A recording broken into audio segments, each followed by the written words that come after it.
Hey guys, welcome to the second step on our sub $1,000 custom rifle project. I realized I had actually skipped all of my explanations on what I'm currently doing.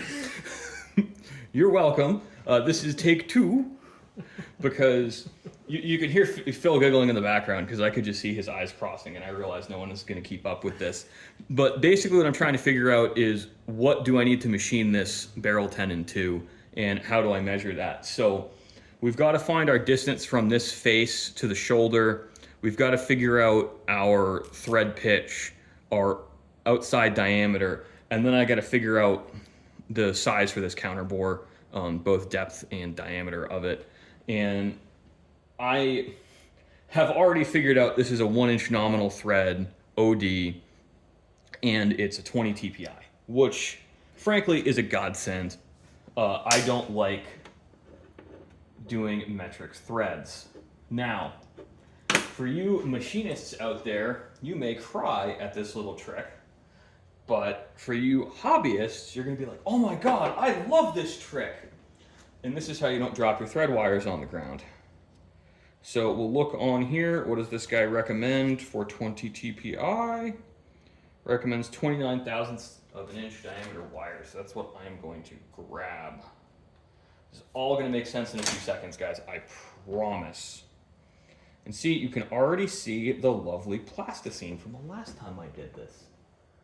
Jam her in there.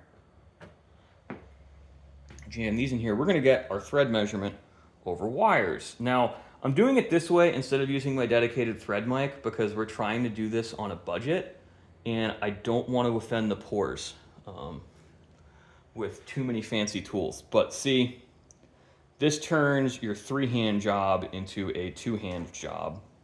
Just got to be a little bit careful. You want to make these as square as reasonably possible.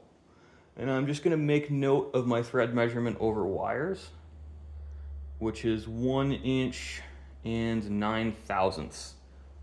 1.009 over 29 thou wire. And for the hobbyist, what kind of putty is it? This is literally like whatever Model and Clay McMaster car sells. There you go. It is the good shit, as they say. So you don't need this kind of micrometer either. You can frankly use calipers for this depending on the level of accuracy you want to go to. There is no kill like overkill, hence we're doing a 35 Whelen. So as a reminder, read these right to left. Don't read them left to right. I do that all the time when I'm in a hurry. So we are, what is 50 plus, I'm going to say 8. So this is 758 thousandths diameter counterbore. This is not a critical dimension here. If I'm within like 20, frankly, I can do this as a flat face breech and we're fine. I don't want to do that because 3 rings of steel, and also I don't want to get sued if this blows up and kills Phil. So we're gonna follow some really basic manufacturer's recommendations here, which this manufacturer doesn't exist anymore. Phil, I assume you like keeping your face. I mean, it's not great. So, I mean, if they can reconstruct it more, handsomely, my wife might thank you. Oh, what's the word I'm looking for? Oh, you've got a face for radio. Yes, yep. Have you ever heard that? Yes, I have. My parents are in their 80s, of course I have. Oh God, you're old.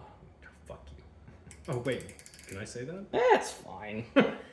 As long as you don't swear too much in the first 30 seconds, YouTube doesn't really go after you. Oh, perfect. All right, well, I'll try to keep it limited then. So we are...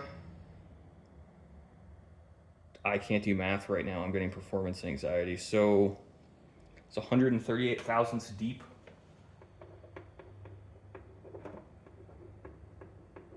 This is one of those things where I always struggle on how deep to make it.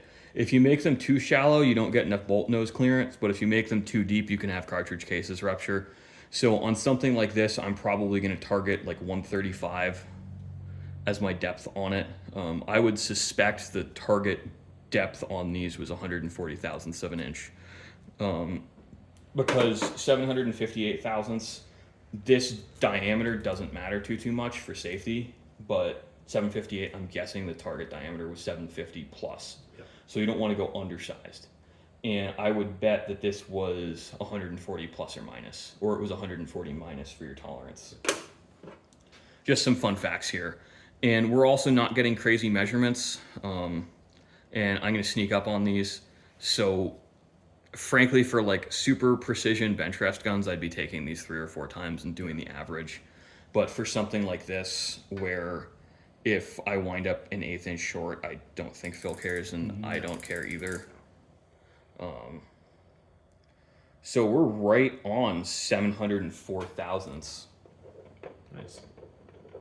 This is probably the most critical dimension, and it's the hardest to fix. So we're going to measure twice. And we're going to measure in different places, but I'm getting 704 a few different places, so that's okay. Nice. Yeah, and that's like 704.5. That's good. That means their shitty quality control isn't creating too much of an issue. Well, actually, so in a case like this, I'd be shocked if we had any variation, because this would be cut at the same time as this was cut in the lathe. Oh, okay. So any variations would just be dirt or measurement error. Got it. This here, these 3 features were probably cut all in the same setup at the exact same time. So it would be really, really surprising if there was any variance there. Okay.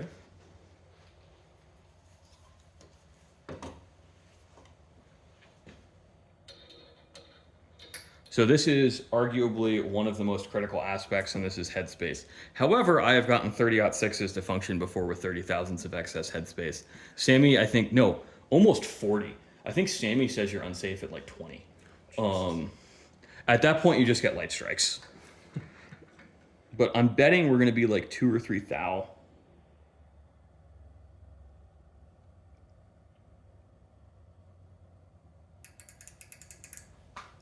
So this is 6 thousandths shy of the face. That actually makes sense. HS gauge 0.006 shy. I'm gonna measure that a couple of times just in case. Yeah, I'm getting 6. So that makes sense. I have enough information to make this barrel tenon now. You don't really need a great drawing as long as you kind of fundamentally understand what you're doing and you're not an unga bunga caveman about it. Stuff like this, I kind of understand why some people are intimidated by it. This isn't terribly complex machining, you just can't skip steps. So thanks for watching, guys. We're gonna jump back when we have the chamber cut and the barrel cut to length, and when we'll screw it on, and potentially we could go shoot this today. I'm fine with that. All right, so let's get cracking.